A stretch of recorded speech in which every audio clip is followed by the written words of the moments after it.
जय हिंद। मैं हूं कर्नल दानवीर और आप देख रहे हैं मेरा यूट्यूब चैनल दानवीर सिंह। बहरहाल इस समय मैं नैनीताल की पहाड़ियों में हूं और मेरे पीछे ऐसे ही एक पहाड़ी के ऊपर जंगल है। मैं वहां पर खड़ा हुआ हूं और मेरे पास समय था। मेरे को लगा कि मैं एक अहम मुद्दे के ऊपर आपसे बातचीत करूं। अहम मुद्दा ये है कि भारत की नेवी 130 युद्धपोतों की नेवी है और इसको 170 युद्धपोतों की नेवी बनना था। ये कार्रवाई अब डिले हो गई है और ये कहते हैं कि 5 साल और इसमें विलंब हो रहा है। विलंब इसलिए हो रहा है क्योंकि जो एक्विजिशन है नए-नए वॉरशिप्स का, उसमें कुछ डिले है। कुछ जो हमारे जो वॉरशिप्स जो इंडिया के डॉक्स में बन रहे हैं, वहाँ भी कुछ डिले है। तकरीबन 36 के करीब जो नेवी के वॉरशिप्स हैं, सबमरीन्स हैं, वो इंडिया के अलग-अलग शिपयार्ड्स और डॉक्स में बन रही हैं और इनको आते-आते टाइम लगेगा। बहरहाल, तो इंडियन नेवी को इतनी आवश्यकता क्यों है? क्यों ये बनना चाहती है 170 युद्धपोतों वाली नेवी? ये बहुत इम्पोर्टेंट है समझना। देखिए, आने वाले समय के अंदर यानी कि अगले 3-4 दशकों में जो पूरी प्रतिस्पर्धा इस दुनिया के अंदर होगी, वो एशियाई रीजन के अंदर होगी और इसका जो रण क्षेत्र होगा, जो रणभूमि होगी, वो हिंद महासागर होगी। और हमको सबसे बड़ी चुनौती जो है वो चीन से मिलती है। चीन की नेवी दुनिया की सबसे बड़ी नेवी है फिलहाल। उसके पास 2 एयरक्राफ्ट कैरियर हैं, 2 का निर्माण हो रहा है।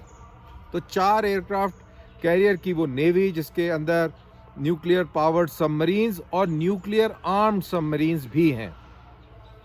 चाइनीज नेवी के पास में हाइपरसोनिक क्रूज मिसाइल्स भी हैं, सुपरसोनिक क्रूज मिसाइल्स भी हैं और इसी तरीके के बहुत सारे विकसित उन्नत टेक्नोलॉजी से लैस हथियार और युद्धपोत उसकी नेवी में शामिल हैं। अब ऐसी सिचुएशन में बहुत गंभीर बात यह है कि हम अपनी जो रक्षा है उसमें किसी भी हालत से कमी नहीं ला सकते। हम उसके अंदर अपना, जिसको बोलते हैं ना, we can not let our guard down. और इसी not let our guard down के तहत हमको 130 से 170 तक जल्द से जल्द जाना पड़ेगा। आपको ये भी मालूम होगा कि पैसे की कमी की वजह से हम लोग अपना दूसरा एयरक्राफ्ट कैरियर, इंडिजिनस दूसरा एयरक्राफ्ट कैरियर, उसकी सैंक्शन नहीं दे पाए क्योंकि हमारे पास में पैसा नहीं था। अभी फ़िलहाल हमारे पास में विक्रमादित्य नाम का एक एयरक्राफ्ट कैरियर मौजूद है। विक्रांत नाम का एयरक्राफ्ट कैरियर अभी बन रहा है और विराट जो एयरक्राफ्ट कैरियर हम बनाना चाहते थे, उसमें अभी विलंब हो रहा है क्योंकि हमारे पास पैसे नहीं हैं। तो ये सिचुएशन है। नेवरदलेस हमारे पास न्यूक्लियर पावर्ड सबमरीन्स भी हैं और न्यूक्लियर आर्म्ड सबमरीन्स भी हैं।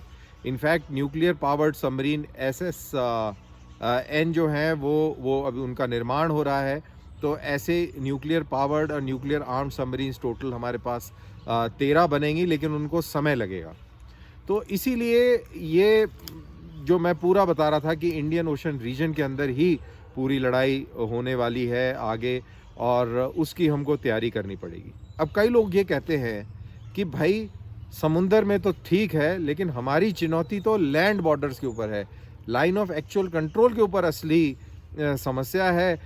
चाइना जब चाहे तो वो हमको ललकार सकता है, हमारे ऊपर लैंड बॉर्डर्स के ऊपर प्रेशर डाल सकता है। तो देखिए, ये उल्लेख करना बहुत ज़रूरी है कि पिछले 2 साल के अंदर थैंक्स टू शी जिनपिंग, उन्होंने हमको चिताया और हम बहुत युद्ध स्तर पे हमने अपनी तैयारी करी और आज की हालत ये है कि हम अपने लैंड बॉर्डर्स की सुरक्षा भी कर सकते हैं, साथ के साथ हम आक्रमण वाली क्षमता भी रखते हैं चाइनीज़ के सामने लैंड बॉर्डर्स, जहाँ तक हमारा और चीन का सवाल है। तो चीन के साथ हमारी जो लैंड बॉर्डर्स के ऊपर जो फ़ौजें हैं बहुत मजबूत हैं, हम लोग बहुत स्ट्रॉन्ग हैं और ये सब पिछले 2 साल के अंदर हुआ है क्योंकि हमने अपनी बहुत ज़बरदस्त कैपेबिलिटी और कैपेसिटी दोनों बढ़ाई हैं। हमारे पास में वहाँ पर टैंक्स भी हैं, तोपें भी हैं, रोड इंफ्रास्ट्रक्चर बहुत बेहतरीन हो गया है। हमने क्रूज़ मिसाइल्स भी तैनात करी हैं, ड्रोन्स भी तैनात करे हैं और उम्दा फाइटर एयरक्राफ्ट भी इस काम में लगे हुए हैं। टेक्नोलॉजी का पूरा स्पेक्ट्रम जो हमारे पास अवेलेबल है वो आपको लाइन ऑफ एक्चुअल कंट्रोल में चीन के ख़िलाफ़ तैनात सोल्जर्स के साथ और उनके पास मिल जाएगा।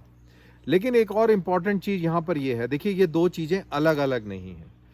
अब हम ये नहीं कह सकते कि हम लैंड बॉर्डर्स पे हम मजबूत रहेंगे और समुंदर में हम जो है कमज़ोर भी रहें तो कोई फ़र्क नहीं पड़ता है, क्योंकि हमें अपनी सीमाओं की सुरक्षा करनी है। ये आर्ग्यूमेंट कई लोग देते हैं, लेकिन मैं इन आर्ग्यूमेंट से बिल्कुल सहमत नहीं हूँ। मेरा ये मानना है कि डिफेंस एक मुल्क का एक ओवरऑल पर्सपेक्टिव होता है, एक पूरा पैकेज होता है। उसको आप तोड़ के नहीं देख सकते कि अच्छा हम ये कर लेते हैं और ये छोड़ देते हैं, ऐसा नहीं होता है। हमको पूरा 360 उसके बारे में सोचना पड़ेगा और उसकी तैयारी करनी पड़ेगी। अब फ़र्ज़ करिए कि कल चाइना के साथ में हमारी तनातनी बढ़ती है, किसी किस्म का युद्ध होता है, तो क्या हम ये एक्सेप्ट कर सकते हैं कि चाइनीज़ नेवी हमारी नेवी को ओवर पावर करके और हमारे पेनिनसुलर इंडिया को थ्रेटन करे, हमारा जो ट्रेड है उसको थ्रेटन करे? तो उससे क्या होगा, हमारी पूरी इकोनॉमी के ऊपर बहुत गंभीर फ़र्क पड़ेगा और पूरी इकोनॉमी के ऊपर गंभीर फ़र्क पड़ेगा। हमारा लैंड मास जो है सी से अगर थ्रेटन होगा तो आपको लगता है कि वो फ़ौजी जो LAC पे तैनात है वो ढंग से लड़ पाएगा?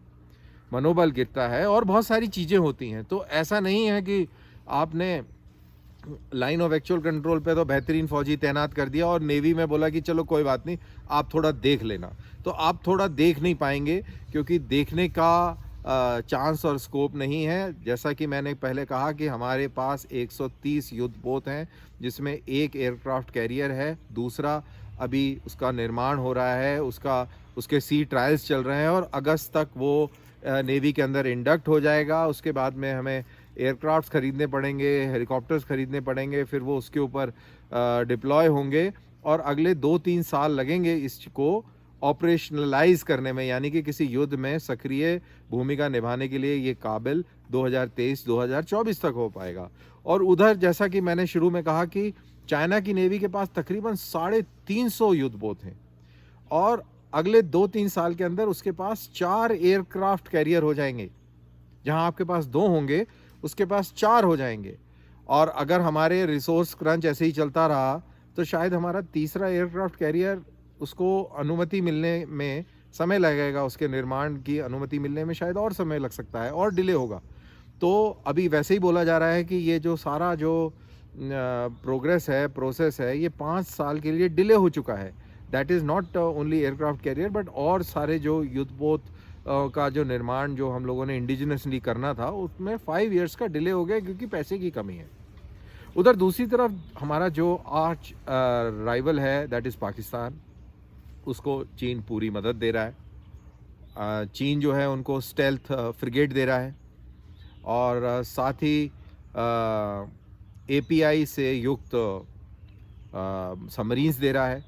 इसका मतलब ये हुआ कि सबमरीन्स जो हैं सतह पर बगैर सतह पर आए काफ़ी लंबे समय तक सतह के नीचे रह सकती हैं। इससे उनकी मारक क्षमता बढ़ती है, वो लंबी दूरी तक आपके ऊपर प्रभाव डाल सकती हैं, आपको एंगेज कर सकती हैं।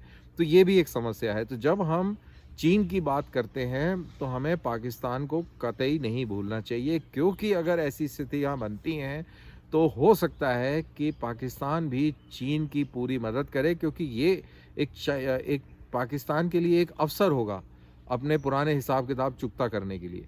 तो ये एक्चुअल चीज़ें हैं जिसके ऊपर हमें ध्यान देना चाहिए और हमें अपनी नेवी, एयरफोर्स और आर्मी को मजबूत करते रहना चाहिए, करते रहना पड़ेगा।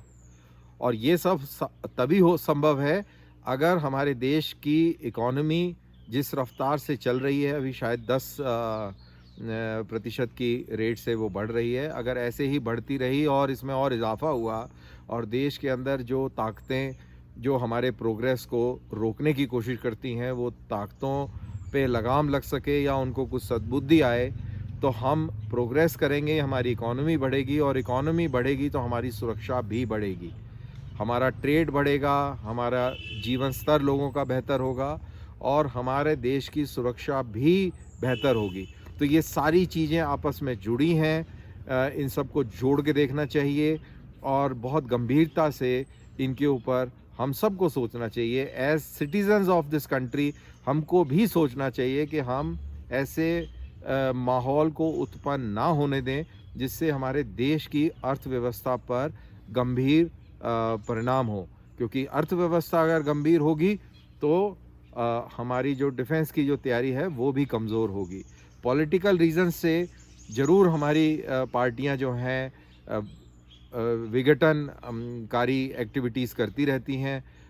वेल, क्या वोट देश से भी ज़्यादा ज़रूरी है? क्या देश की सुरक्षा, देश की अर्थव्यवस्था वोटों से ज़्यादा अहमियत रखती है? ये चीज़ें उनको तो खैर सोचनी है और मेरे को नहीं लगता कि वो कभी सोचेंगे उस तरीके से, लेकिन आपको और मुझे ज़रूर सोचनी है कि हमारे लिए क्या ज़रूरी है। और जैसी तरंगे हमारे हमसे निकलेंगी, वो तरंगे जो हैं ये पॉलिटिकल पार्टीज़ कैच करती हैं, समझती भी हैं। तो खैर बहरहाल नेवी की बात कि नेवी हमारी मजबूत होनी चाहिए। नेवी मजबूत होगी तो जो फ़ौजी LAC पर तैनात है वो भी मजबूत होएगा, और नेवी और फ़ौज मजबूत होगी तो अर्थव्यवस्था मजबूत होगी, और अर्थव्यवस्था मजबूत होगी तो हमारी फ़ौजें भी मजबूत होगी। इसी के साथ आज का ये वीडियो मैं यहीं संपन्न करता हूँ। लाइक कीजिए, शेयर कीजिए। बहुत बहुत शुक्रिया। जय हिंद।